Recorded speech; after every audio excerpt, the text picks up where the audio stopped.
Good evening सबको। मेरी आवाज आ रही है? कोई भी काइंडली थोड़ा सा हमको कंफर्म कीजिएगा। Yes sir. ओके। और स्क्रीन दिख रहा तो स्लाइड जो है।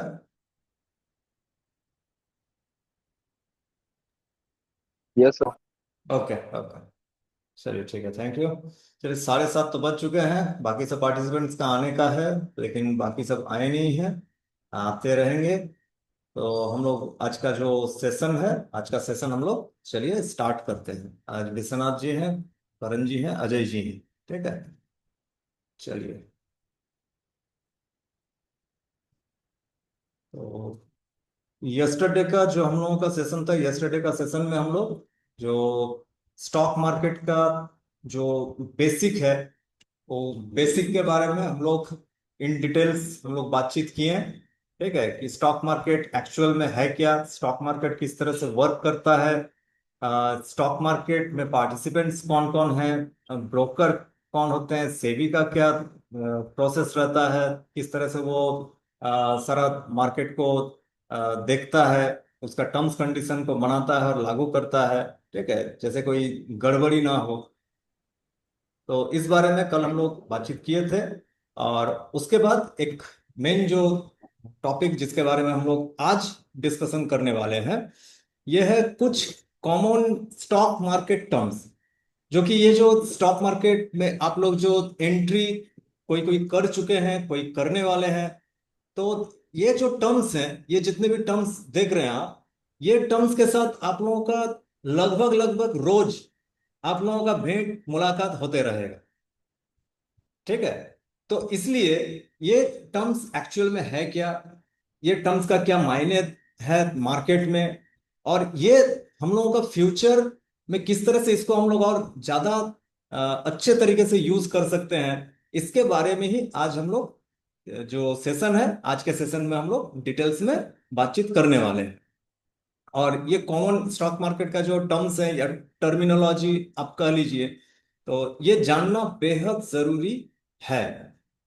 क्योंकि आप जिस मार्केट में एंट्री कर रहे हैं, तो जैसे सिंपली है कि हम लोग जब बचपन में अपना एकेडमी का जो पार्ट हम लोग स्टार्ट किए थे, कोई कोई नर्सरी से क्लास 1 में जो हम लोग पढ़े हैं, तो नर्सरी में जब हम लोग का होता तो सिंपल लिरिकल के थ्रू से हम लोगों को सिखाया जाता है। उसके बाद थोड़ा सा ऊपर में आते हैं, तो वहां पे हम लोगों को ABCD वगैरह वगैरह 1 2 3 4, ये सारा चीज को हम लोगों को बताया जाता है, सिखाया जाता है।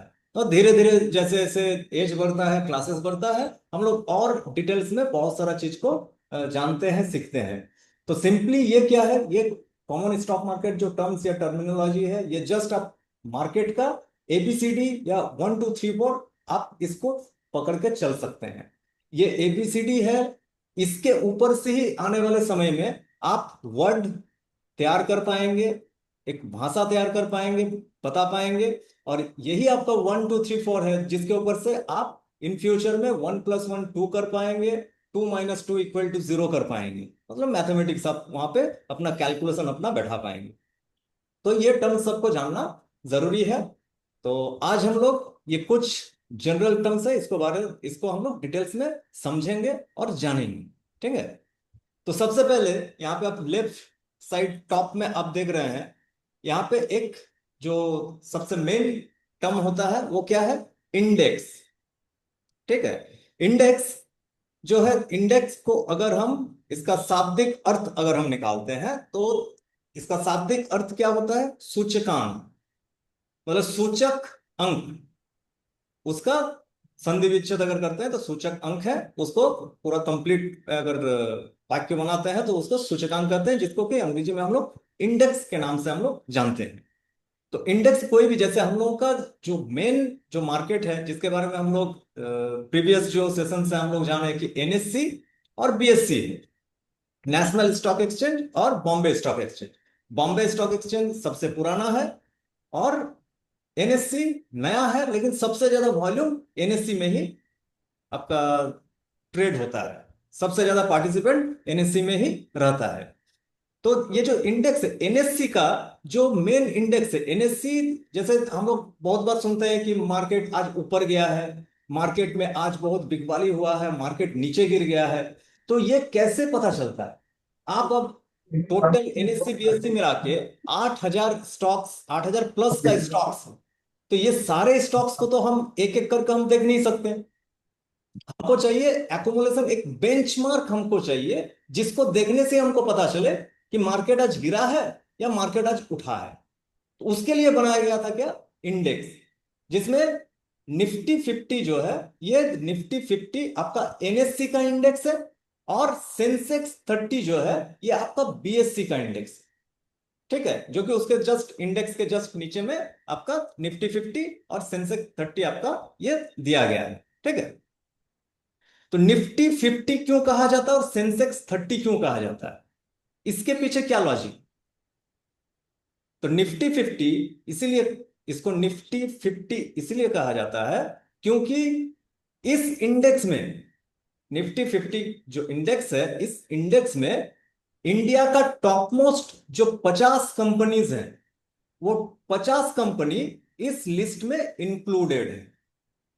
और वो 50 कंपनी का जो मोमेंटम होता है, उसका प्राइस का जो मोमेंटम रहता है, वो मोमेंटम के ऊपर से निफ्टी 50 का जो एक इंडेक्स वैल्यू जो तैयार किया गया है, वो इंडेक्स वैल्यू अप या डाउन होता है। जैसे इसको आप थोड़ा डिटेल में अगर समझेंगे, तो निफ्टी 50 में जैसे आप पकड़ के चलिए, 50 जो कंपनीज हैं, 50 कंपनी में आपका जैसे रिलायंस है, एशियन पेंट्स है, या टाइटन है, हिंडाल्को है, बजाज ऑटो है, बजाज फाइनेंस है, आपका हीरो मोटोकॉर्प है, इस तरह के 50 कंपनी आपका ट्रेड कर रही है। ठीक है, ये 50 कंपनी जो है, इन लोगों का जो स्टॉक का जो प्राइस होता है, मार्केट प्राइस जो है, मारुति का अगर आप पकड़िएगा तो मारुति का आपका एक स्टॉक का प्राइस 10,000 11,000 के करीब चल रहा है। अब बजाज ऑटो का पकड़िएगा तो बजाज ऑटो का एक शेयर का प्राइस लगभग 6,500 7,000 7,500 के करीब चल रहा है। आप टीसीएस का अगर देखने जाइएगा, एक शेयर का प्राइस 3,000 का चल रहा है। ठीक है, हिंडाल्को देखिएगा तो वो 600 रुपये में चल रहा है। तो ये सबका अलग अलग एक प्राइस है। अब ये प्राइस सबको एक एवरेज करके क्या किया जाता है, निफ्टी 50 का एक बेंचमार्क, एक प्राइसिंग तैयार किया जाता है, जो कैलकुलेशन के ऊपर से, जिसके ऊपर से आज के डेट में अगर आप निफ्टी 50 का जो वैल्यू है, वो वैल्यू अगर आप देखिएगा तो लगभग लगभग 25,000 के आसपास में खड़ा है।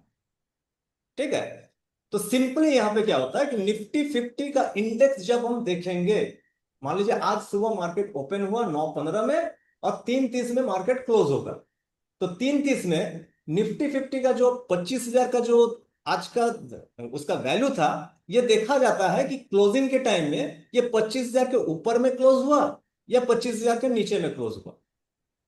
तो 25,000 के ऊपर अगर क्लोज होता है तो क्या ये धारणा बनता है कि आज बढ़िया खरीदारी हुआ है, और अगर 25,000 के नीचे अगर बंद होता है तो ये क्या धारणा बनता है कि आज बिकवाली हुआ है। तो जिससे क्या है कि ब्रॉडर मार्केट जो है, ओवरऑल मार्केट का, हमको एक जगह एक इंडेक्स को जब हम देखते हैं तो ओवरऑल मार्केट का जो सेंटीमेंट है, वो सेंटीमेंट हमको पता चल जाता है कि आज बिकवाली ज्यादा हुआ है या आज खरीदारी ज्यादा हुआ है। और सेम कंडीशन जैसे निफ्टी 50 है, वैसे आपका सेंसेक्स 30 है। सेंसेक्स 30 में क्या होता है, नाम से ही पता चल रहा है कि इसमें इंडिया का टॉप मोस्ट जो 30 कंपनीज हैं, वो 30 कंपनीज यहां पे इंक्लूड है। ठीक है, और सेंसेक्स का आज के डेट में वैल्यू लगभग 74-75 हजार रुपए के करीब आज का वैल्यू चल रहा है। और ये वैल्यू हर दिन लाइव मार्केट में वैल्यू अप एंड डाउन होते रहता है।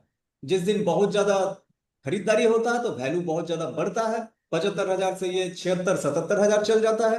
और जिस दिन ज्यादा बिकवाली होता है तो 75,000 से गिर के ये 74-73 हजार भी आता है।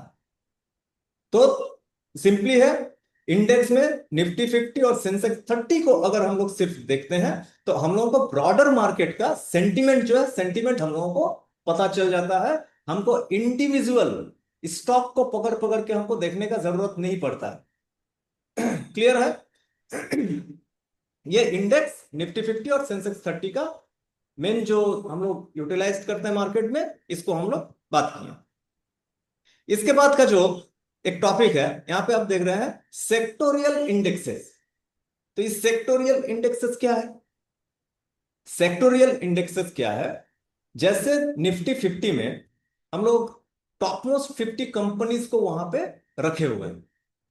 अब टोटल वहां पे जो 50 कंपनी जो है, ये 50 कंपनी 50 तरह का सेगमेंट में आपका काम करता है। इन लोगों का हो सकता है कि 50 टाइप्स का बिजनेस है, अलग अलग बिजनेस, अलग अलग सेक्टर। तो अगर हमको ये जानना है कि आज कौन सा सेक्टर अच्छा परफॉर्मेंस कर रहा है या खराब परफॉर्मेंस कर रहा है, तो हमको पता कैसे कैसे चलेगा अगर हम डिसीजन कुछ भी लेना चाह रहे हैं। तो इसके लिए हम लोगों के जो एक्सचेंज है, एक्सचेंज यहां पे क्या किए हैं, सेक्टोरियल इंडेक्सेस बना के रखे हैं। इसमें से मेन मेन जो है, जैसे आपको ऑटो सेक्टर का, आपको मिल जाएगा ऑटो इंडेक्स, ठीक है। आपको रियलिटी का मिल जाएगा, सीएनएक्स रियलिटी के नाम से। जो रियल एस्टेट में जो जो कंपनी आपका इन्वॉल्व है, वो कंपनी सिर्फ वहां पे लिस्टेड है, जो रियल एस्टेट का ही सिर्फ काम करते हैं। निफ्टी ऑटो जो, अगर आप उसको इंडेक्स को अगर खोलिएगा, तो उसमें निफ्टी ऑटो में जितना ऑटो सेक्टर में जितने कंपनीज हैं, वो कंपनी ही सिर्फ उस सेक्टोरियल इंडेक्स में आपका इंक्लूडेड मिलेंगे, ठीक है। अगर आपको फार्मा सेक्टर के बारे में जानना है कि फार्मा सेक्टर आज के डेट में कैसा परफॉर्मेंस कर रहा है, तो आप सिर्फ टाइप कीजिए निफ्टी फार्मा। तो निफ्टी फार्मा का जो इंडेक्स है, वो इंडेक्स आपके सामने आ जाएगा। वहां पे आप देख सकते हैं कि फार्मा सेक्टर का जो मोमेंटम है, मोमेंटम आज के डेट में कैसा है। और वहां पे फार्मा का जो इंडेक्स रहेगा, उसमें सिर्फ फार्मा का ही स्टॉक वहां पे इंक्लूड है। आप उसमें डॉक्टर रेड्डी ले लीजिए, उसके बाद क्या नाम है, मैक्स हेल्थ ले लीजिए, और भी बहुत तरह के वेदांत, क्या वेदांत या ऐसा कुछ और है, ठीक है। इस तरह के बहुत सारे जो आपका फार्मा सेक्टर में जितने भी कंपनीज काम करे, बायोकॉन वगैरह जो है, वो सारे यहाँ पे फार्मा सेक्टर का जो इंडेक्स है, वो इंडेक्सेस में आपका इंक्लूडेड है, ठीक है। उसके बाद पीएसयू इंडेक्स आपको मिलेंगे, ठीक है। पीएसयू का जो पब्लिक सेक्टर अंडरटेकिंग जो है, ठीक है। उसके बाद पीएससी इंडेक्स आपको मिलेंगे। पब्लिक सेक्टर एंटरप्राइजेस जो कंपनीज हैं, वो सारी कंपनीज वहां पे इंक्लूडेड है। ऑयल एंड गैस का आपको मिलेगा इंडेक्स। जो कंपनी ऑयल एंड गैस में काम कर रही है, सिर्फ वही कंपनी वहां पे इंक्लूडेड है, और उस सेक्टर का स्पेसिफिक क्या मोमेंटम हो रहा है, उसके बारे में आपको पता चल जाएगा। और इन लोगों का भी, ये सब सेक्टर का भी एक वैल्यू ऑलरेडी बना हुआ है। जैसे निफ्टी 50 का आपका वैल्यू आज के डेट में 25,000 के करीब चल रहा है। सेंसेक्स का चल रहा है 75 78 के करीब में चल रहा है। वैसे ही जो भी सेक्टर का आप देखिएगा, उसका भी एक वैल्यूएशन चल रहा है। अगर उससे प्राइस ऊपर की ओर जाता है, तो हम लोग बुलिश सोचते हैं कि आज खरीदारी हो रहा है। अगर नीचे की ओर आ रहा है प्राइस, तो वहां पे हम लोग ये थिंकिंग लगाते हैं कि आज बिकवाली ज्यादा हो रहा है। तो ये सेक्टोरियल इंडेक्स का मेन फंडा है। और सेक्टोरियल इंडेक्स में और आपको दो सेक्टर मिलेंगे, जो कि होते हैं मिड कैप और स्मॉल कैप, ठीक है। जो मिड कैप स्टॉक्स हैं, मिड कैप स्टॉक्स का भी एक अलग से आपको सेक्टोरियल इंडेक्स वहां पे मिल जाएगा। और स्मॉल कैप का भी आपको एक इंडेक्स अलग से आपको मिल जाएगा, जिससे आपको ये अंदाजा लगाना सुविधा होगा कि मिड कैप स्टॉक्स में और स्मॉल कैप स्टॉक्स में आज खरीदारी हो रहा है या आज बिकवाली हो रहा है। तो आपके लिए ये आसानी रहेगा कि हम आज खरीदारी करें या बिकवाली करें। तो ये मेन इंडेक्सेस को देख के आप अपना ट्रेड को प्लान कर सकते हैं, आप अपना इन्वेस्टमेंट को प्लान कर सकते हैं, ठीक है। तो ये सेक्टोरियल इंडेक्सेस का मेन जो संरचना है, संरचना और उसका जो वर्क प्रोसेस है, वर्क प्रोसेस इस तरह से रहता है। इसको आप लोग अगर गूगल या कहीं पे भी जाके अगर आप लोग सिर्फ सेक्टोरियल इंडेक्सेस अगर मारेंगे, तो वहां पे सारा सेक्टर का आपको वहां पे डिटेल्स भी मिल जाएगा। और नेक्स्ट जो हम लोग सेशन करेंगे, तो इस जितने भी पॉइंट्स है, ये पॉइंट्स भी हम लोग का वहां पे कवर होते जाएगा, पार्ट बाय पार्ट हम लोग इसको डिटेल्स में भी हम लोग जानेंगे। आज एक ओवरव्यू आप लोगों का हम प्रोवाइड कर रहे हैं, ठीक है। इसके बाद और एक जो टॉपिक है, ये टॉपिक क्या है, जनरल टर्म्स में, मार्केट टर्म्स में क्या है, large cap stocks, mid cap stocks और small cap stocks. Large cap कौन है, मिड कैप कौन है और स्मॉल कैप कौन है। आपको पता कैसे चलेगा? 8,000 स्टॉक स्टॉक मार्केट में एनएससी और बीएससी में लिस्टेड है। तो लार्ज कैप कौन सा स्टॉक है, मिड कैप कौन सा स्टॉक है, और स्मॉल कैप कौन सा है? तो इसको पता करने का एक सिंपल एक क्राइटेरिया दिया हुआ है। लार्ज कैप स्टॉक जो है, इसका मार्केट कैपिटलाइजेशन जो है उसके ऊपर से ये डिसाइड होता है कि ये स्टॉक लार्ज कैप है, मिड कैप है या स्मॉल कैप है।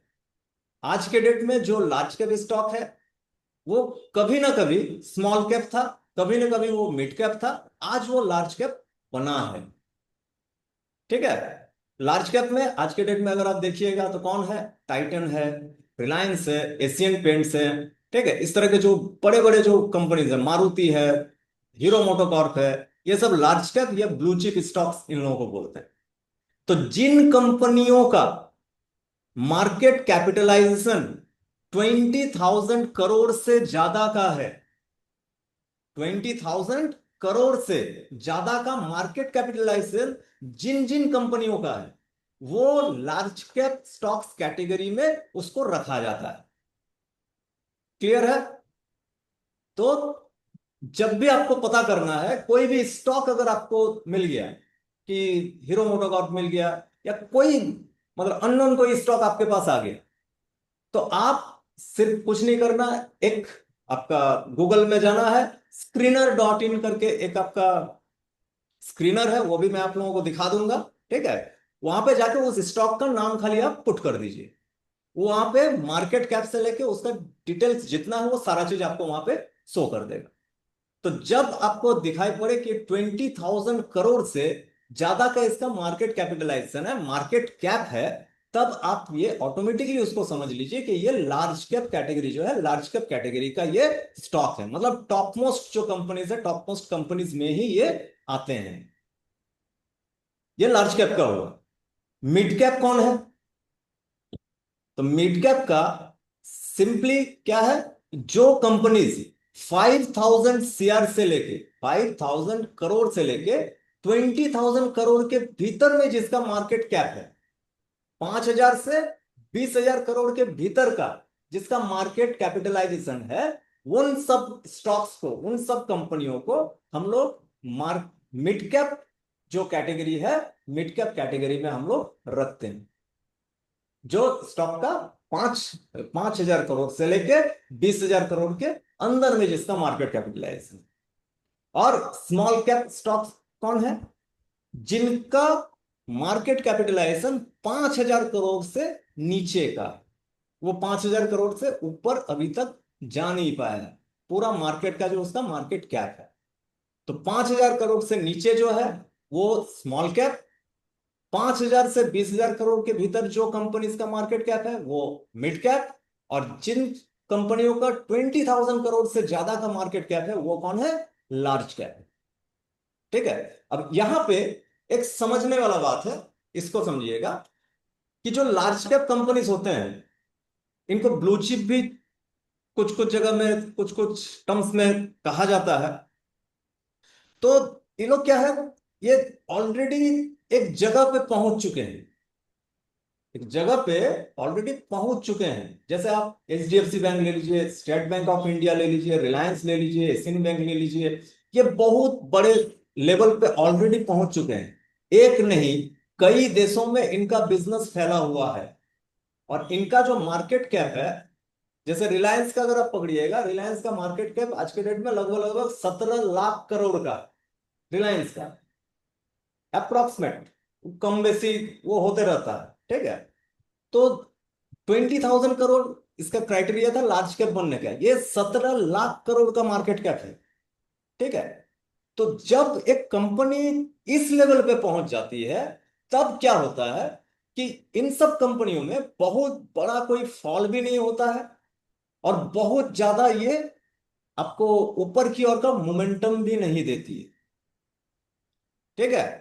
जो लार्ज कैप या ब्लू चिप स्टॉक्स जो होते हैं, उन लोगों के बारे में मैं बता रहा हूं। ठीक है। हाँ, कभी कभी जैसे कोरोना के समय में आपका फॉल हुआ, फॉल जब हुआ तो वहां से रिकवरी जब आया, तब क्या होता है, जब इस तरह का फॉल जब होता है मार्केट में, इसको भी आप लोग थोड़ा सा जान के रखिएगा और इसको मैच कीजिएगा। आने वाले समय जब मार्केट में आप लोग रहिएगा तो इसको मैच कीजिएगा कि जब कोई बड़ा फॉल होता है तो large cap, mid cap, small cap सब गिरते हैं। स्मॉल कैप सबसे ज्यादा गिरता है, मिड कैप उससे थोड़ा कम गिरता है, और लार्ज कैप उससे भी थोड़ा कम गिरता है परसेंटेज वाइज। ठीक है। लेकिन मार्केट जब रिकवरी करना स्टार्ट करता है तो सबसे पहले दौड़ता कौन है? Large cap. सेकंड में कौन दौड़ता है? Mid cap. और सबसे लास्ट में कौन दौड़ना शुरू करता है? Small cap. ठीक है। लेकिन लार्ज कैप क्या है? लार्ज कैप में बहुत ज्यादा रिटर्न का एक्सपेक्टेशन आपको नहीं रखना चाहिए। मिड कैप में क्या होता है? मिड कैप स्टॉक्स जो होते हैं 5,000 से 20,000 करोड़ के भीतर जो स्टॉक सब है, तो उन लोगों के पास क्या है कि अभी बहुत अपॉर्चुनिटी है। जैसे रिलायंस भी कोई टाइम में 20,000 करोड़ के नीचे था, मिड कैप में था। आज वो वहां से कहां पहुंचा? 17 लाख करोड़ में। तो अगर आप मिड कैप स्टॉक्स में अच्छे अच्छे स्टॉक्स को अगर आप सिलेक्ट करके अपना पोर्टफोलियो बिल्डअप करते हैं तो ऐसा भी हो सकता है कि वो स्टॉक आपको कई गुना का रिटर्न जनरेट करके दे। कुछ सालों में, हो सकता है 2 साल, 3 साल, 5 साल, 7 साल में कई गुना रिटर्न आपको जनरेट करके दे सकती है। ये पावर मिड कैप स्टॉक्स के पास है। और उससे भी मिड कैप स्टॉक से भी ज्यादा पावर किसके पास है रिटर्न जनरेट करने का? स्मॉल कैप स्टॉक्स में। क्योंकि वो अभी ओनली 5,000 करोड़ के अंदर में है, बहुत छोटा कंपनी है। उसके पास अभी खुला आसमान पड़ा हुआ है, बहुत बड़ा उसके पास अपॉर्चुनिटी उसके पास पड़ा हुआ है। तो अगर आप अच्छा स्मॉल कैप कंपनी अगर आप ढूंढ लेते हैं, उसमें अगर इन्वेस्टिंग करते हैं, और वो और उसका कंपनी का फंडामेंटल, कंपनी का मैनेजमेंट अगर सही तरीके से वर्क किया, तो आप बिलीव नहीं कर सकते हैं कि आप क्या रिटर्न जनरेट कर सकते हैं एक स्मॉल कैप कंपनी के थ्रू से। जैसे कभी टाइटन जो है, टाइटन भी आपका एक स्मॉल कैप कंपनी था, 2 रुपया उसका वैल्यू था 2002 में। 2002 में टाइटन का एक शेयर का वैल्यू था 2 रुपया। आज टाइटन का एक शेयर का वैल्यू है कितना? 3,500 रुपया। तो 2 रुपया से 3,500 रुपया, कितना साल में? 20-22 साल में। तो आप अंदाजा लगाइए कि कितना फोल्ड आपका रिटर्न जनरेट किया है। आप थक जाइएगा वो परसेंटेज गिनते गिनते। अगर मुंह से अगर आप परसेंटेज वाइज अगर उसको आप सेट करते हैं तो ये रिटर्न जनरेट करने का जगह रहता है स्मॉल कैप स्टॉक्स जो हैं उनके ऊपर। लेकिन ये भी माइंड में रखना है कि जब मार्केट फॉल करता है तो सबसे ज्यादा गिरता कौन है? Small cap. सबसे ज्यादा पिटाई होता है स्मॉल कैप का, सबसे ज्यादा पीटा जाता है स्मॉल कैप। लेकिन जब वो दौड़ना शुरू करता है, दौड़ भी उसका शुरू होता है सबके लास्ट में, लेकिन जब दौड़ता है, कंपनी अगर थोड़ा सा गुड फंडामेंटल का हुआ, तो जब दौड़ेगा तो बहुत जल्दी वो रिकवर भी कर जाती है। एक एक दिन में 10%, 15%, 20% का रिटर्न भी जनरेट करके देने का क्षमता रखती है स्मॉल कैप स्टॉक्स जो है, मिड कैप स्टॉक्स जो है, ये सब। ठीक है। तो ये छोटा छोटा बात है, लेकिन इसको अपना माइंड में आप लोगों को अपना जो ट्रेडिंग करियर है या इन्वेस्टिंग करियर है इसमें अपना रखना है। ठीक है। बाद में अगर इसके ऊपर से कोई भी आप लोगों को क्वेश्चन रहेगा वो भी हम ले लेंगे, या आप लोग कीजिएगा, वो मैं आप लोगों को क्लियर कर दूंगा। कहीं पर अगर कोई हम जो बोले हैं उसमें आप समझ नहीं पाए हैं तो। इसके बाद ये लार्ज कैप, मिड कैप और स्मॉल कैप के बाद एक और पार्ट से आप लोगों का सामना होगा स्टॉक मार्केट में, जिसको कहा जाता है क्या? ईटीएफ। अब ईटीएफ का फुल फॉर्म क्या होता है?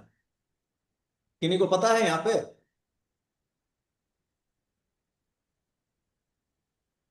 चलिए हम ही बता देते हैं। ईटीएफ का फुल फॉर्म होता है एक्सचेंज ट्रेडेड फंड।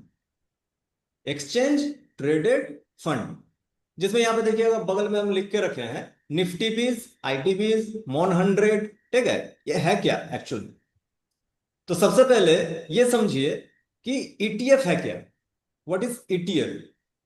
और इसका किस तरह से स्ट्रक्चर बनाया गया है, और इसको किस तरह से हम लोग अपना ट्रेडिंग या इन्वेस्टिंग जर्नी में हम लोग इसका यूटिलाइज कर सकते हैं। तो एक बात समझिए पहले, जैसे निफ्टी 50 है। ठीक है। निफ्टी 50 जो है इसमें 50 स्टॉक है। अब 50 स्टॉक में हम कुछ स्टॉक का नाम जैसे बता रहे हैं, जैसे मारुति सुजुकी है, उसका एक स्टॉक का प्राइस है 10,000। ठीक है, जोड़िएगा थोड़ा। दूसरा, बजाज ऑटो, एक स्टॉक का प्राइस है 7,000, कितना हो गया? 17,000। टीसीएस, एक स्टॉक का प्राइस कितना? 3,000, हो गया कितना टोटल? 20,000। तीन वो स्टॉक में ही 20,000 हो गया। फिर टाइटन को पकड़ लीजिए, 3,500, मतलब 23,500 हो गया। फिर हीरो मोटो को पकड़ लीजिए, 4,000, 4,500 के करीब, मतलब 28-30,000। पांच छह स्टॉक में ही आपका 28-30,000 का इन्वेस्टमेंट आ गया। पूरा अगर 50 स्टॉक अगर हम जोड़ने जाएंगे तो ऑलमोस्ट 1 लाख क्रॉस कर जाएगा। अगर एक एक शेयर, अगर निफ्टी 50 का अगर एक एक शेयर मात्र अगर हम खरीदना चाहें तो मुझे 1 लाख से ज्यादा का इन्वेस्टमेंट करना होगा। जो सिंपली बात है कि एक न्यू कमर के लिए या जो छोटा मोटा बिजनेस जो करते हैं या स्टूडेंट्स जो हैं उनके लिए पॉसिबल नहीं होता है। ठीक है, तो इसका ऑप्शन क्या है? हमको ये भी मन है कि निफ्टी 50 का जो स्टॉक्स है ये सबसे बेहतरीन स्टॉक्स है। लार्ज कैप, मिड कैप जो भी है, अच्छे अच्छे स्टॉक्स हैं सारे ये। इसमें हमको पैसा लगाना है क्योंकि ये फ्यूचर में अच्छा रिटर्न जनरेट करके दे सकते हैं। तब इसका तोड़ आया क्या? ईटीएफ, जिसको नाम दिया गया क्या? निफ्टी 20। ये एक फंड तैयार किया गया, जैसे आप लोग म्यूचुअल फंड नाम सुने हैं जरूर। ठीक है, म्यूचुअल फंड जो है, म्यूचुअल फंड में क्या होता है? आप एसआईपी करते हैं, 500 रुपया आप देते हैं, 1,000 रुपया आप दे रहे हैं महीना में, 500 1,000 रुपया आप दे रहे हैं। आपके जैसे हजारों लाखों आदमी हैं जो 500 1,000 करके म्यूचुअल फंड हाउस को पैसा दे रहा है। अब अगर 1 लाख आदमी अगर 1,000 रुपया करके महीना में पैसा दे रहा है तो म्यूचुअल फंड हाउस के पास कितना पैसा आ गया? एक बड़ा अमाउंट आ गया, करोड़ में अमाउंट आ गया। तब वो क्या करता है? वो कुछ सिलेक्टेड स्टॉक्स रहते हैं, 25 30 50 स्टॉक्स वो अपना पोर्टफोलियो में सेट करके रखते हैं। वो स्टॉक्स में वो डायरेक्ट खरीदारी करते हैं। तो यहां पे निफ्टी 20 जो ईटीएफ है इसका प्राइस 250 रुपया के करीब अभी चल रहा है, लगभग लगभग। एक ऑन एन एवरेज हम बता रहे हैं, 250 रुपए का एक निफ्टी 20 का एक यूनिट का प्राइस अभी आपका चल रहा है।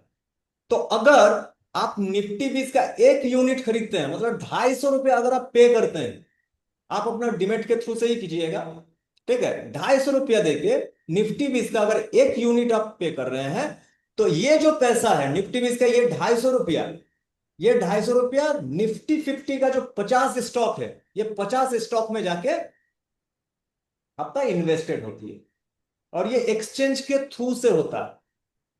जो एक्सचेंज है, NSC, national stock exchange, exchange के थ्रू से ये इन्वेस्टमेंट जाता है इन 50 कंपनियों के अंदर। मतलब आप ओनली 250 रुपीज पे करके निफ्टी 50 के जितने भी बड़े बड़े जो कंपनीज हैं वो कंपनीज में अपना पैसा को इन्वेस्ट कर सकते हैं। क्लियर है? यह है ईटीएफ का मेन काम। सेम आपको ऑटो बीज आपको मिल जाएंगे, आईटी बीज मिल जाएंगे, बैंक बीज मिल जाएंगे। अगर आपको बैंक सेक्टर में इन्वेस्टमेंट करना है तो बैंक बीज में आप इन्वेस्ट कीजिए, जिसमें मेन जो टॉप 12 बैंक है, 12 बैंक है, वो 12 बैंक में ही पैसा इन्वेस्ट होगा। आईटी बीज जितने भी मेन टॉप जो आईटी कंपनीज हैं, इंफोसिस, आपका टीसीएस, ठीक है, कोफोर्ज हो गया, टेक महिंद्रा हो गया, ये जितने कंपनीज हैं, आईटी बीज एक यूनिट प्राइस आपका 55 60 रुपया या 65 रुपया, इस तरह का पैसा इस तरह का प्राइस चलता है। आप 60 रुपया देके आप इन सारे कंपनियों में अपना पैसा को इन्वेस्ट कर सकते हैं। ये ईटीएफ का काम। ये तो हो गया इंडियन। अब आपको लगता है कि नहीं, हम थोड़ा ग्लोबल खेलना चाहते हैं, हम इंटरनेशनल खिलाड़ी बनेंगे। तो इंटरनेशनल खिलाड़ी बनने के लिए क्या होता है? आपको इंटरनेशनल पैसा लगाना पड़ेगा।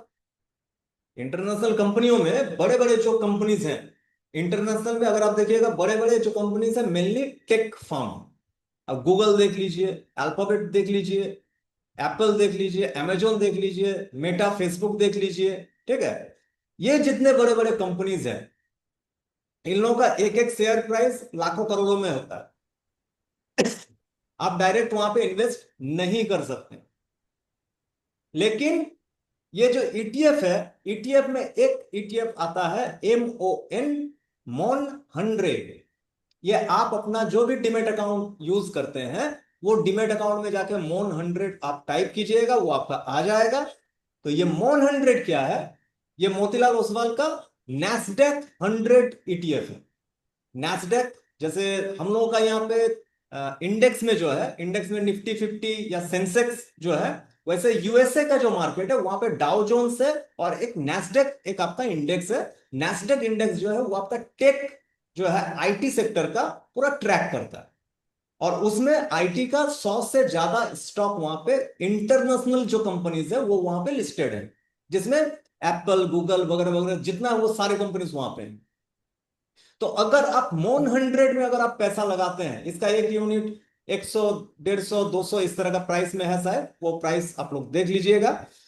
अगर आप वो पे करते हैं, मात्र 150-200 रुपया का अगर आप पे करते हैं, तो आप इंटरनेशनल मार्केट में जो कंपनियां काम कर रही है, टेक फर्म सब, उसमें आप अपना पैसा इन्वेस्ट कर सकते हैं इसके जरिए से। तो ये फैसिलिटी आपको ईटीएफ प्रदान करती है कि अगर आपके पास बड़ा अमाउंट नहीं है, बड़ा कैपिटल नहीं है, लेकिन आप इन्वेस्ट करने का थिंकिंग कर रहे हैं, फ्यूचर के बारे में सोच रहे हैं, तो आप ईटीएफ के जरिए भी बल्क में आप इन्वेस्टमेंट कर सकते हैं। ठीक है, छोटा छोटा करके आप बल्क एरिया में आप इन्वेस्टमेंट अपना प्लान कर सकते हैं। ये ईटीएफ का सिंपल सा एक वर्क है। इसको बहुत कोई करते हैं, हर कोई करते हैं, और मैं भी हर किसी को कहता हूं कि आप लोगों का जो स्टार्टिंग जो जर्नी होगा, उसमें ईटीएफ बिल्कुल होना ही चाहिए आपका पोर्टफोलियो में। चाहे वो निफ्टी बीज हो, आईटी हो, MON 100 हो, गोल्ड बीज हो, या कुछ भी जो ईटीएफ है, वो कोई भी सेक्टर का आप लेके रख सकते हैं। एक बार में इन्वेस्टमेंट इसमें नहीं करना चाहिए। ठीक है, ये जो है, ये जस्ट आपका एसआईपी टाइप, जैसे हम लोग आरडी करते हैं बैंक में, रेकरिंग डिपॉजिट। आरडी में हम लोग को रिटर्न मिलता है कितना? साल में 4%, 5%, 7%, इससे ज्यादा अगर रिटर्न नहीं मिलता है। अगर आप निफ्टी बीज, आईटी बीज, MON 100 इसमें अगर आरडी करना स्टार्ट कर दिए, एसआईपी करना स्टार्ट कर दिए, तो लॉन्ग टर्म में आपको ह्यूज रिटर्न मिलने के चांसेस बन जाते हैं। जैसे निफ्टी बीस जो है, निफ्टी बीस आपका 2000 में लॉन्च हुआ था। 2000 में इसका प्राइस था 10 रुपया, आज 250 रुपया पहुंच गया। 25 साल में 250 रुपया मतलब 25 गुना हो गया, 10 रुपया से 250 रुपया। अगर आप 2000 ईयर में, 2000 साल में, अगर बैंक, पोस्ट ऑफिस कहीं पे भी अगर आप 1 लाख रुपया रखते, तो 1 लाख रुपया आपका कितना होता 25 साल बाद? 4 से 5 लाख, 6 लाख, 7 लाख, उससे ज्यादा नहीं होता। लेकिन यहां पे कितना बन जाता? 25 लाख, 25 लैक्स मिनिमम, 25 गुना आपका कर देता। तो ये कैपेसिटी है, कैपेबिलिटी है मार्केट में, एक बड़ा रिटर्न जनरेट करके आपको दे सकता है। लेकिन आपको पेशेंस भी यहां पे रखना होगा। ठीक है, एक दिन का ये जगह नहीं है। एक दिन आए, 10 लाख रुपया लेके आए, 20 लाख रुपया लेके चल गए, एक दिन का वर्क नहीं है ये स्टेप बाय स्टेप आपको कछुआ के चाल से यहाँ पे चलना होगा। धीरे धीरे धीरे धीरे सीखना भी है, चलना भी है, और पैसा बनाना भी है। यहाँ पे कमाने मत आइए। मैंने प्रीवियस जो सेशंस जितने भी हुए हैं, सबको मैंने कहा है, आप लोगों को भी मैं कह रहा हूं, यहाँ पे कमाने के लिए अगर आइएगा तो गंवाइएगा, यहाँ पे बनाने के लिए आइए। और पैसा बनता है, एक दिन में नहीं बनता है, टाइम लगता है। लॉन्गर टर्म में आपको पैसा यहाँ पे बनाने को मिलेगा, वेल्थ बनाने को मिलेगा। ठीक है, तो ये हो गया ईटीएफ। आशा करते हैं कि ईटीएफ का जो, अगर किन्हीं के मन में कोई भी डाउट रहा होगा क्या है नहीं है, वो क्लियर हो गया होगा। फिर भी अगर कुछ रहेगा तो आने वाले सेशंस में हम लोग उसको और डिटेल्स में इसको कवर करेंगे। इसके बाद जो नेक्स्ट जो टॉपिक है, ये क्या है? Unlisted shares. अब भैया ये क्या है? अभी तक तो आप लिस्टेड बता रहे थे, लिस्टिंग हो गया, आईपीओ आ गया। ठीक है, आईपीओ के बाद सेकेंडरी मार्केट में आ गया, लिस्टिंग होने के बाद, तो फिर अनलिस्टेड कहां से आ गया? तो ये भी एक मार्केट, बैकग्राउंड में एक मार्केट ये भी एक चलता है। कोई भी स्टॉक कोई भी स्टॉक जब आपका आईपीओ लॉन्च करती है, आईपीओ लॉन्च करने के पहले एक मार्केट होता है, उस मार्केट को कहा जाता है ग्रे मार्केट। हर स्टॉक के लिए वो ऑप्शन अवेलेबल नहीं रहता, लेकिन जो बड़े बड़े कुछ बिजनेसेस हैं, जैसे आज के डेट में अगर आप पकड़ के चलिएगा, टाटा कैपिटल, ठीक है, अपोलो ग्रीन एनर्जी, उसके बाद एनएससी, नेशनल स्टॉक एक्सचेंज, ठीक है। तो ये सब क्या है कि अभी लिस्टिंग इन लोगों का नहीं हुआ, लेकिन ग्रे मार्केट में इन लोगों का ट्रेडिंग चलता है। इन लोगों का एक मतलब शेयर का जो वैल्यू है, एक वैल्यू वहां पे ऑलरेडी क्रिएट हो चुका है। आप फिर जैसे बोट का ले लीजिए, जो आईपॉड वगैरह बनाते हैं, एक होटल चेन चलाते हैं ओयो, ठीक है, उसका भी ग्रे मार्केट में आपको मिल जाएगा, अनलिस्टेड शेयर्स में वो आपको मिल जाएगा, ठीक है। तो जैसे सिंपली क्या है, जैसे हम पकड़ के चलते हैं टाटा कैपिटल, टाटा ग्रुप में तो आप बहुत सारे कंपनी का नाम सुने होंगे। टीसीएस, टाटा कंसल्टेंसी सर्विसेज है, टाटा मोटर्स है, टाइटन है, ठीक है, इस तरह के बहुत सारी कंपनी है। टाटा ग्रुप का ही एक कंपनी है टाटा कैपिटल, जो लोन वगैरह, उसके बाद कैपिटल मार्केट का जो काम है वो काम में वो इन्वॉल्व है, ठीक है। लेकिन वो कंपनी को आप अभी अगर चाहिएगा कि अपना डिमेट के जरिए से तुरंत अभी टाइप करेंगे आएगा और बाय करेंगे, आप नहीं कर पाएंगे। क्यों? क्योंकि वो अभी ना एनएससी ना बीएससी कहीं पे वो लिस्टिंग में नहीं आया है। लेकिन अगर आप अपने ब्रोकर को, आपके जो ब्रोकर हैं, आपके ब्रोकर के पास ग्रे मार्केट के जरिए से अनलिस्टेड शेयर अवेलेबल रहते हैं। आप अगर अभी खरीदना चाहेंगे कि टाटा कैपिटल मुझे खरीदना है, आज के डेट में आप जाके चेक कीजिएगा गूगल में कि टाटा कैपिटल का अभी अनलिस्टेड प्राइस क्या चल रहा है, तो लगभग आपको 900, 950, 1000 रुपया आपको वो प्राइस वहां पे देखने को मिलेगा, ठीक है। तो आपका ब्रोकर को अगर आप अप्रोच करते हैं कि हमको टाटा कैपिटल का 100 शेयर हमको खरीदना है, ब्रोकर आपको सिंपली बोलेगा उसका जो पेमेंट है, पेमेंट आप भेजिए, हम 90 शेयर आपको हम क्रेडिट दे देते हैं। लेकिन वो आपका पोर्टफोलियो में जो आपका साइड जो है, साइड में वो आपका सो रहेगा, ठीक है। उसमें ट्रेडिंग आप नहीं कर सकते। जैसे जनरल जो लिस्टेड शेयर है उसमें हम ट्रेडिंग कर सकते हैं, कभी भी खरीदे कभी भी बेच दिए। लेकिन यहां पे अगर आप खरीदे हैं अनलिस्टेड शेयर, अगर आप खरीदे हैं, आपका पोर्टफोलियो में रहेगा, आपका डिमेट में रहेगा, लेकिन आप उसको इमीडिएट बेच नहीं सकते। अगर आपको बेचना है तो फिर से आपको अपना ब्रोकर को अप्रोच करना है कि हम भैया हमको जरूरत है, हम अपना ये शेयर जो है, ये शेयर को हम बेचना चाहते हैं, टाटा कैपिटल का जो ये शेयर है मेरे पास, ये अनलिस्टेड में है, इसको हम सेल करना चाहते हैं। तो आपका ब्रोकर फिर आपके पास से शेयर ले लेंगे, आपको जो पेमेंट है, आपका पेमेंट जो बनेगा उस टाइम में उसका जो प्राइस चल रहा है वो प्राइस आपको पे कर दे। अब अनलिस्टेड शेयर में इंटरेस्टेड क्यों होते हैं हम लोग, ये भी एक बात है कि हम अनलिस्टेड इतने शेयर है तो हम अनलिस्टेड शेयर्स में क्यों जाएं। तो जैसे सिंपली क्या है, एक थॉट रहता है ये कि टाटा कैपिटल बहुत बड़ी कंपनी है, ये मैं नाम लेके बोल रहा हूं, ऐसा नहीं कि टाटा कैपिटल ही करना है, बहुत सारे अनलिस्टेड शेयर है, जब भी आप गूगल में मारिएगा तो वो पूरा लिस्ट भी आपके सामने आ जाएगा। मैं सिर्फ एग्जांपल समझाने के लिए मैं बता रहा हूं कि टाटा कैपिटल आपका अभी प्राइस चल रहा है 900 रुपये, 900। जब आज से हो सकता है कि ये 6 महीने बाद, 1 साल बाद, 2 साल बाद या 4 साल बाद टाटा ग्रुप ये डिसाइड किया कि हम इसको ओपन मार्केट में इसका आईपीओ लेके आएंगे, तो आज आप खरीदें इसको 900 रुपया में। जब 1 साल बाद या 1.5 साल, 2 साल बाद जब टाटा कैपिटल अपना आईपीओ लेके आने का प्रोग्राम करेगा, जब ये बात अनाउंस होगा, तो मार्केट में एक हाइप क्रिएट होता है कि बहुत बड़ी कंपनी है और ये अच्छा प्रॉफिट जनरेट करके दे सकती है। तो यही जो अनलिस्टेड शेयर का जो प्राइस आपका 900 रुपया में अभी आप खरीद के रखें अपना अकाउंट में, यही 900 रुपया हो सकता है कि 1 साल बाद जब आईपीओ का अनाउंसमेंट हुआ, ये 900 रुपया आपका हो सकता 2000 में इशू हो, या आपका 5000 में इशू हो, कुछ भी हो सकता है। या ऐसा भी हो सकता है कि 900 की जगह में ये आपका 700 रुपया में भी लिस्ट हो।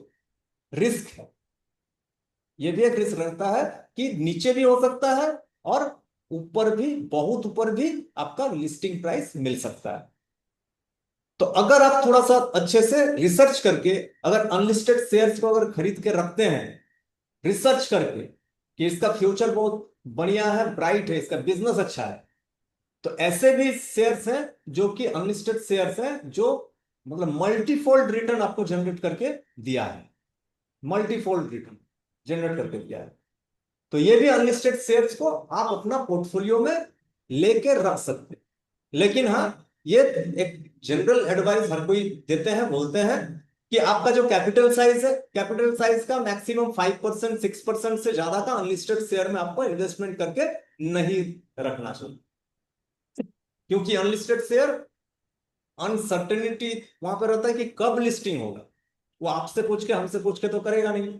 उसमें हो सकता है आपको 1 साल भी लग सकता है, या 2-3 साल भी आपको वेट करके रहना पड़ सकता है। ठीक है, तो इसलिए अपना पूरा कैपिटल का एक मिनिमम पोर्शन ही अनलिस्टेड शेयर्स में आपको इन्वेस्ट करके रखना चाहिए और करना चाहिए। तो ये हो गया अनलिस्टेड शेयर का एक पार्ट, एक चैप्टर। क्लियर है, आशा करते हैं। अब आते हैं म्यूचुअल फंड, क्योंकि सब ऐड देखते हैं और ऐड में एक ही बात आता है, क्या? म्यूचुअल फंड सही है। हर कोई वो बोलते हैं, रोहित शर्मा भैया बोलते हैं, धोनी भैया बोलते हैं, सचिन भैया बोलते हैं, सभी बोलते हैं कि म्यूचुअल फंड सही है। ऑब्वियसली है, क्यों? लेकिन यहाँ पे और एक बात आपको समझने लायक है, लास्ट में एक वहां पे टैगलाइन भी देता है कि investment in securities market are subject to market risk. सही है, स्टॉक में इन्वेस्टमेंट भी सही है, म्यूचुअल फंड में इन्वेस्टमेंट भी सही है, दोनों में आपका क्या है? मार्केट रिस्क इन्वॉल्व है। ठीक है, म्यूचुअल फंड में एक्चुअली वर्क कैसे होता है, इसको थोड़ा सा आप लोग समझिए। हर कोई ये मतलब बहुत सारे हैं जो क्वेश्चन भी करते हैं, या जानकारी लिए भी हैं, या अननोनली भी किए हुए हैं इन्वेस्टमेंट म्यूचुअल फंड में। अब म्यूचुअल फंड में सिंपली क्या होता है, एक प्रोसेस होता है लमसम अमाउंट का। आपके पास 50,000 1 लाख कुछ भी है, उसको एक बार में आप डाल दिए कोई एक फंड में। किन्हीं के थ्रू से आपको कुछ पता चला, कोई बैंक में आप गए हैं, बैंक के मैनेजर हो, आपके कोई फ्रेंड है, कोई दोस्त है, कहीं से भी आपको पता चला, आपको अप्रोच किया, आप 50,000 1 लाख रुपया कोई एक फंड में डायरेक्ट डाल दिए। वो पैसा आपका जरूरत अभी नहीं है, वो आपका वहां पे डाल दिया, वो अब रहेगा। तो एक होता है ये लमसम इन्वेस्टमेंट, एक होता है एसआईपी म्यूचुअल फंड में। एसआईपी क्या हो गया? Systematic investment plan. मतलब सिस्टमेटिक इसलिए कहा जाता है कि यहाँ पे या तो आप वीकली, या तो आप मंथली, या क्वार्टरली, या हाफ ईयरली, या ईयरली एक सर्टन अमाउंट आप डालते जाते हैं, चाहे मार्केट कोई भी कंडीशन में रहे। आप प्रत्येक महीना एक डेट आप फिक्स कर लिए, उस डेट में आपको 5,000 करके डालते जाना है। ठीक है, और उसमें क्या होता है कि 2 साल 3 साल 5 साल 7 साल 10 साल के बाद एक फंड वहां पे आपका जनरेट हुआ, विथ जो प्रॉफिट है, प्रॉफिट के साथ फिर आप उसको अपना विड्रॉल कर सकते हैं। ये एसआईपी का प्रोसेस होता है। और एक क्या होता है? SWP, systematic withdrawal plan. ये भी म्यूचुअल फंड के जरिए से आप कर सकते हैं। ठीक है, इसमें क्या होता है कि आप जो फंड डाले हुए हैं, या कंटिन्यूस जो आप एक फंड वहां पे डाल रहे हैं, उसमें से एक पर्सन, जनरली क्या होता है सिस्टमेटिक में ये कहते हैं कि 0.5% आप प्रत्येक महीना विड्रॉल कर रहे हैं। मतलब साल का 6% आप निकाल के अपना चला रहे हैं काम। ठीक है, 1 करोड़ रुपए आप रख दिए हैं एसडब्ल्यूपी में। जैसे हम लोग बैंक में जाके सिंपली कहते हैं कि एमआईएस कर दो, मंथली इनकम स्कीम, तो एसडब्ल्यूपी एज इट इज आप जस्ट कर सकते हैं, एमआईएस स्कीम टाइप का है म्यूचुअल फंड में। 1 करोड़ रुपया है आपके पास, 1 करोड़ रुपया आप रख दिए हैं एसडब्ल्यूपी में। ठीक है, वहां से 0.5% करके मतलब 50,000 करके प्रत्येक महीना आप निकाल रहे हैं, और म्यूचुअल फंड में बाकी जो वहां पे आपका परसेंटेज जो जनरेट हो रहा है, वो जनरेट होकर आपका धीरे धीरे वो फंड भी आपका 1 करोड़ से 1 करोड़ 10 लाख जा रहा है, 1 करोड़ 10 से 1 करोड़ 21 जा रहा है, 1 करोड़ 21 से फिर 1 करोड़ 33 जा रहा है। इस तरह से आपका वहां पे फंड भी आपका बढ़ रहा है, और प्रत्येक महीना कुछ कुछ करके आप वहां से विड्रॉल भी मार। ये हो गया SWP, सिस्टमेटिक विड्रॉल प्लान। ठीक है। अब एक म्यूचुअल फंड में सिंपल क्या होता है, आपको यहाँ पे बहुत सारे फंड मिलेंगे, फंड हाउसेस जो हैं। आप कोई भी बैंक में चल जाइए तो बैंक का अपना म्यूचुअल फंड का है। आप LIC में जाइए, LIC का म्यूचुअल फंड है। आप पराग पारिक प्राइवेट में जो है, पराग पारिक जो है वो नाम किया हुआ और आपका टॉप मोस्ट एक म्यूचुअल फंड हाउसेस में है, अच्छा रिटर्न वो जनरेट करके देता है। ठीक है। तो इस तरह के जितने भी कंपनीज है, बैंक है, ये लोग क्या करते हैं, एक एक फंड आपको अप्रोच करते हैं, जिसमें आप लोगों को नाम सुनने को मिलेगा बहुत तरह के। क्वांटम फंड है, ठीक है। उसके बाद आपका ग्रोथ फंड है, मिड कैप फंड है, स्मॉल कैप फंड है, हाई रिस्क फंड है, लो रिस्क फंड है, बैलेंस फंड है, ठीक है, डेट फंड है। इस तरह के बहुत सारे आपको म्यूचुअल फंड आपको मिलेंगे। टैक्स सेविंग म्यूचुअल फंड ये भी आपको मिलेंगे। ठीक है। तो आपका जो जरूरत है, उस जरूरत के हिसाब से आप वहां पे अपना इन्वेस्टमेंट प्रोग्राम करते हैं। जनरली कोई करते नहीं, आपको जो बताया जाता है वही आप कर लेते हैं। आप अपने से उतना ज्यादा सोच विचार नहीं करते। ठीक है। अब क्या है कि जैसे स्मॉल कैप फंड है, या मिड कैप फंड है, या ग्रोथ फंड है, हम मेरे लिए कौन सा सुटेबल है, ये हमको कैसे पता चलेगा? तो उसका भी कुछ कैलकुलेशन आपको करना होगा। आपका कैपिटल साइज क्या है, आपका एज अभी क्या चल रहा है, आपका एसेट लाइबिलिटी क्या है, उसके हिसाब से आप रिस्क अपना मेजर कर सकते हैं कि हम कितना रिस्क ले सकते हैं। स्मॉल कैप फंड में जाइएगा, हाई रिस्क है। मिड कैप में जाइएगा, मॉडरेट रिस्क है। लार्ज कैप में जाइएगा तो वो आपका लो रिस्क है। सब तरह के फंड अवेलेबल है। लो रिस्क में जाइएगा, लो रिटर्न है। हाई रिस्क में जाइएगा, हाई रिटर्न है। बैलेंस में जाइएगा तो एक एवरेज रिटर्न आपको मिलेगा। तो ओवरऑल अगर आप देखिएगा, CAGR जो म्यूचुअल फंड हाउसेस का जो CAGR होता है, कंपाउंड एनुअल ग्रोथ रेट, वो कोई कोई फंड हाउस का आपका 13%, कोई फंड हाउस का 16%, किसी का 19%, किसी का आपका लगभग आपको मिलेगा 20-22%, 30% भी दिखाता है बहुत कोई। ठीक है। लेकिन अल्टीमेटली एक ऑन एन एवरेज अगर आप पकड़िएगा तो ये पकड़ा जाता है कि 15% से 17-18% तक का एक CAGR साल में वो लोग रिटर्न जनरेट करके दे सकते हैं। ये एक CAGR म्यूचुअल फंड हाउसेस का रहता है। ठीक है। अब यहां पे अगर आप म्यूचुअल फंड अगर आप कर रहे हैं, ये जो अपना म्यूचुअल फंड का जो पोर्टफोलियो बना रहे हैं, अब यहां पे आप क्या क्या मिस करते हैं, इसको आपको समझना जरूरी है। आप तो फंड जो भी है आपके पास, जो 500 रुपया आप SIP कर रहे हैं, लमसम में 1 लाख रुपया है उसको डाल दिए, या SWP कुछ भी आप कर रहे हैं अपना फंड में, आप वहां पे कर रहे हैं। ठीक है। तो म्यूचुअल फंड हाउस में जो पैसा आप कर रहे डाल रहे हैं, एक्चुअल में वो पैसा जाता कहां है? म्यूचुअल फंड में आप जो पैसा डाल रहे हैं, वो पैसा जा कहां रहा है? जा रहा है कहां? डायरेक्ट स्टॉक में। डायरेक्ट स्टॉक में वो पैसा जा रहा है।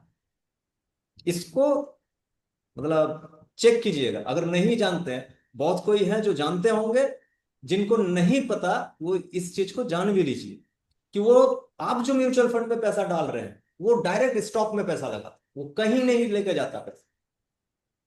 उसका अपना जो फंड में आप पैसा डाल रहे हैं, ग्रोथ हो, मिड कैप हो, स्मॉल कैप हो, हाई रिस्क हो, लो रिस्क हो, उसका स्टॉक लिस्ट बना हुआ है। 20 25 30 जितना भी है, वो स्टॉक लिस्ट जो बना हुआ है, उस स्टॉक में ही वो अपना पैसा थोड़ा थोड़ा करके डाइवर्सिफाई करके वो स्टॉक को वो खरीद के रख रहा है म्यूचुअल फंड हाउस। ठीक है। आपका पैसा स्टॉक वो अपने नाम से खरीद के वहां पे रख रहा है, म्यूचुअल फंड हाउस के नाम से वो खरीद के रख रहा है। आपको दिखा रहा है कि आपका फंड इतना बढ़ रहा है, इतना घट रहा है। एवरेज में आपको दे रहा है कितना? 15-17%, 18%। ठीक है। तो यहां पे सिंपली आप मिस क्या करते हैं, जैसे एक स्टॉक जब आप खरीदते हैं, जैसे मान लीजिए हम एक एग्जांपल बताएं कि आपका म्यूचुअल फंड आप कर रहे हैं SIP 1000 रुपया करके, तो 1000 रुपया में वहां पे 10 स्टॉक है। अब 10 स्टॉक में आप सिंपली 2 स्टॉक को आप चूज कर लीजिए। और वो 1,000 रुपया आप डायरेक्ट क्या किए, वो 2 स्टॉक को डायरेक्ट आप इन्वेस्टमेंट करना स्टार्ट कर दिए, डायरेक्ट इन्वेस्ट कर। ठीक है। तो म्यूचुअल फंड में क्या होता है कि जब आप म्यूचुअल फंड करेंगे, तो जब वहां से पैसा निकालिएगा, मैक्सिमम म्यूचुअल फंड में आपको एग्जिट फ्लोट बोल के एक चार्जेस आपको देना पड़ता है। वो 1.5%, 2%, 3% भी हो सकता है। ठीक है। वो एक चार्जेस आपको लगेगा ही लगेगा, जो आपका उस वक्त फंड रहेगा उसके ऊपर से। ठीक है। अगर डायरेक्ट स्टॉक में आप इन्वेस्ट करते हैं, कोई एग्जिट फ्लोट आपको 2-3% आपको नहीं देने का सब लोग। ठीक है। स्टॉक में अगर डायरेक्ट इन्वेस्टमेंट करते हैं तो आपको क्या क्या बेनिफिट मिलता है। सबसे पहला, स्टॉक अगर आप डिविडेंड स्टॉक को अगर आप अपना चूज करके रखे हैं तो आपको डिविडेंड मिलेगा, जो डिविडेंड म्यूचुअल फंड आपको नहीं देती है, म्यूचुअल फंड हाउस वो खुद अपने पास रख लेती है। ठीक है। बहुत सारे स्टॉक्स क्या होते हैं, जब उन लोगों का क्वार्टरली रिजल्ट जनरेट होता है, जब वो लोग अनाउंस करते हैं, कंपनी अच्छा प्रॉफिट में आती है, ठीक है, तो वो लोग बोनस शेयर भी इशू करते हैं। जैसे आप आईटीसी का बैकग्राउंड देख लीजिएगा, विप्रो का देख लीजिएगा, ये जितने कंपनीज हैं मैक्सिमम कंपनीज बोनस शेयर दिए हैं। मतलब अगर आप 50 शेयर अगर विप्रो का खरीद के रखे हैं, तो आपको एक्स्ट्रा 50 शेयर और आपको विप्रो आपको दे रही है। 100 शेयर आपके पास हो गए, 100 शेयर हो गए। लेकिन अगर म्यूचुअल फंड में अगर आप पैसा डाले हैं, म्यूचुअल फंड भी विप्रो खरीद के रखा है, विप्रो बोनस शेयर भी दिया है, लेकिन आपके पास नहीं आएगा बोनस, वो फंड हाउस के पास चल गया। आपको मिलेगा कितना, वही जो आपका परसेंटेज जो डाला हुआ है, वही परसेंटेज। ठीक है। अब क्या है कि आप जो पैसा डाल रहे हैं म्यूचुअल फंड में, उसमें से अगर 10 स्टॉक है, 10 स्टॉक में से यहां पे जो सीएजीआर, ये भी आप माइंड में रखिएगा, सीएजीआर जो होता है ये लॉन्ग टर्म में होता है। ये जो साल का जो दिखाता है कंपाउंड एनुअल ग्रोथ रेट, इस 15%, 17%, 18%, 20%, ये 1-2 साल के लिए अगर आप इन्वेस्ट करके रखते हैं तो आपको मिलने वाला नहीं है। हाँ, मार्केट अगर डाउन में लगाए हैं, मार्केट अप चल गया तो अलग बात है, लेकिन जनरल मार्केट में आपको वो नहीं मिलेगा। ये सीएजीआर लॉन्ग टर्म मतलब मिनिमम 10 ईयर का एक टाइम फ्रेम के ऊपर से डिसाइड होता है। ठीक है। तो 10 साल में अगर आप कोई स्टॉक खरीद के रखे हैं, अगर आपका पोर्टफोलियो में अगर 10 स्टॉक है जो कि डायरेक्ट आप इन्वेस्ट किए हैं, म्यूचुअल फंड में नहीं इन्वेस्ट करते, आप डायरेक्ट स्टॉक को खरीद लिए, क्वांटिटी कम ही है आपके पास, चलिए 1, 2, 4, 5 क्वांटिटी, यहां पे तो म्यूचुअल फंड में आपके पास एक भी क्वांटिटी नहीं है, लेकिन यहां पे आपका खुद का एसेट बन रहा है। तो इसमें से क्या होता है जनरली कि 10 स्टॉक अगर आपके पास है, वो 10 साल में आप देखिएगा उसमें से 3 से 4 स्टॉक ऐसा आपका निकलेगा जो कम से कम आपका 15 गुना, 20 गुना, 30 गुना रिटर्न आपको जनरेट करके दे दे। 3 से 4 स्टॉक ऐसा है। 1 से 2 स्टॉक आपका ऐसा मिलेगा जो आपको प्रॉफिट जनरेट करके नहीं देगा, हो सकता है लॉस में रहे। 2 से 3 स्टॉक मोटा मोटी आपका 1 गुना, 2 गुना, 3 गुना के पास होगा। 1-2 स्टॉक आपका रहेगा क्या, लगभग लगभग ना ज्यादा बड़ा है ना ज्यादा घटा है। ओवरऑल अगर आप अपना पोर्टफोलियो उस वक्त चेक कीजिएगा तो ओवरऑल आप देखिएगा, मतलब वो ह्यूज रिटर्न आपको वहां पे देखने को मिलेगा, ह्यूज, जो कि म्यूचुअल फंड करने से आपको नहीं मिलेगा। इस चीज को माइंड में आप लीजिएगा, और आप इसको चेक भी कर लीजिए। आप कोई भी म्यूचुअल फंड का एक जाइएगा, उसका 10 साल पुराना कोई एक स्कीम उठाइए, वो 10 साल पुराना स्कीम में आप ये पहले निकालिए कि कौन कौन सा स्टॉक में ये इन्वेस्टमेंट किया था। वो स्टॉक अगर हम डायरेक्ट हम खरीदते तो आज मेरा इन्वेस्टमेंट अमाउंट कितना खड़ा होता, और अगर म्यूचुअल फंड के थ्रू ही अगर हम रहते तो आज मेरा इन्वेस्टमेंट अमाउंट कितना मिलता। आपको जमीन और आसमान का फर्क ऑटोमेटिक नजर आ जाए। हम ये नहीं कह रहे हैं कि म्यूचुअल फंड खराब है, म्यूचुअल फंड बिल्कुल सही है, लेकिन उससे भी सही है स्टॉक में डायरेक्ट इन्वेस्टमेंट करना। लेकिन कब, जब आप नॉलेज गेन करके कर रहे हो, किसी के बात के ऊपर से नहीं, मेरे बात के ऊपर से भी नहीं, या आपका बहुत ही कोई क्लोज है उसके बात के ऊपर से भी नहीं, खुद का डिसीजन के ऊपर से स्टॉक सिलेक्शन आपको करना है कि कौन सा स्टॉक में हम एसआईपी वे में हम पैसा को लगाते जाएं धीरे धीरे। और ये जो प्रोग्राम जो हम लोग चालू किए हैं, नेक्स्ट जो हम लोग का सेशन होगा, तो वो सेशन में हम लोग यही सीखेंगे कि स्टॉक को कैसे हम सिलेक्ट करें, कैसे हमको पता लगेगा कि ये जो स्टॉक है, इस स्टॉक का माथा में काला कोयला से लिखा हुआ है कि ये मल्टीबैगर बनेगा, ये 5 गुना 10 गुना होने का क्षमता रखता है, कैसे पता चलेगा। तो वही हम लोग सीखने वाले हैं। आगे के जो सेशंस होंगे उसमें धीरे धीरे धीरे धीरे करके एक एक करके आप लोगों के सामने सारा विथ प्रूफ मैं सारा पार्ट आप लोगों के सामने रखूंगा। ठीक है, तो सबसे बेस्ट है कि खुद से एनालाइज करके डायरेक्ट स्टॉक में इन्वेस्ट करो। इससे ज्यादा रिटर्न आपको कहीं नहीं मिलता, कहीं नहीं। कोई भी अगर बोल दे गलत है। ठीक है, तो क्लियर है इतना तक का पार्ट। तो आज हम लोग कवर किए क्या? Index, Nifty 50, Sensex 30, sectoral indexes, large cap stocks, mid cap stocks, small cap, ETF, unlisted share, mutual funds. ठीक है, ये जो टॉपिक्स है, ये टॉपिक्स आज हम लोग क्लियर किए। और भी बहुत सारे यहाँ पे पॉइंट्स हैं, क्वार्टरली अर्निंग्स का है, मार्केट सेगमेंट्स का है, और भी यहाँ पे आपको दिख ही रहा होगा। तो ये जो पार्ट है, धीरे धीरे हम लोग धीरे धीरे आगे बढ़ेंगे। एक बार में सारा चीज, ये पूरा टॉपिक मेरा उतना है कैपेसिटी, हम रात 10 बजे 11 बजे तक बोलिएगा, हम बोलते जाएंगे, हम कंप्लीट कर देंगे। ये सेशन कंप्लीट करके दूसरा सेशन भी कर लेंगे। लेकिन बहुत सारे ऐसे भी मेरे यहाँ पे हैं जिनको थोड़ा सा लगता है कि थोड़ा लंबा अगर खींच जाता है तो लगता है कि बहुत ज्यादा हो गया। ठीक है, तो ज्यादा नहीं कर रहे हम, थोड़ा थोड़ा करके हम आप लोगों के पास हम रख रहे हैं। और ये जितना टॉपिक आज हम लोग डिस्कस किए हैं, इसके ऊपर अगर कुछ भी क्वेश्चन आप लोगों को होता है, एकदम बेझिझक आप मेरे साथ डायरेक्ट कनेक्ट कर सकते हैं। ठीक है, तो व्हाट्सएप कीजिए, कॉल कीजिए, नंबर सबके पास अवेलेबल है। ठीक है, तो बात कीजिए, कहीं पे डाउट नहीं रहना चाहिए, और रखना भी नहीं है डाउट, क्योंकि डाउट रख के आप आगे नहीं बढ़ पाएंगे। और मैं वो नहीं चाहता हूँ कि कहीं पे भी कोई भी पार्ट में आपका कोई डाउट रहे। तो आज का सेशन हम लोग यहीं तक रखेंगे। ठीक है, और नेक्स्ट सेशन में हम लोग ये तो कवर करेंगे ही, और साथ ही साथ हम लोग फंडामेंटल का जो एनालिसिस है, कंपनी एनालिसिस किस तरह से होता है, किस तरह से हम लोग कंपनी को सिलेक्ट कर पाएंगे। ठीक है, क्या क्या चीज हम लोगों को देखना है, कैसे देखना है, कहाँ से वो सारा इंफॉर्मेशन हम गैदर करेंगे, मिलेगा कहाँ से, ये सारा चीज हम लोग कंप्लीट करने वाले हैं नेक्स्ट सेशन में। फिर हम लोग टेक्निकल पार्ट में जाएंगे, ट्रेडिंग किस तरह से करेंगे वो पार्ट में जाएंगे। मतलब धीरे धीरे ये हम लोग आगे बढ़ाते जाएंगे। ठीक है, तो आज के लिए इतना ही रखेंगे। अगर किन्हीं को कोई भी क्वेश्चन है तो आप कर सकते हैं। अदरवाइज आज का सेशन हम लोग यहीं पे क्लोज करेंगे, फिर नेक्स्ट सेशन में हम लोग मीट करेंगे फिर चैट में। ठीक है, मुकेश जी गुड नाइट आपको भी। चलिए, अच्छे से रहिए।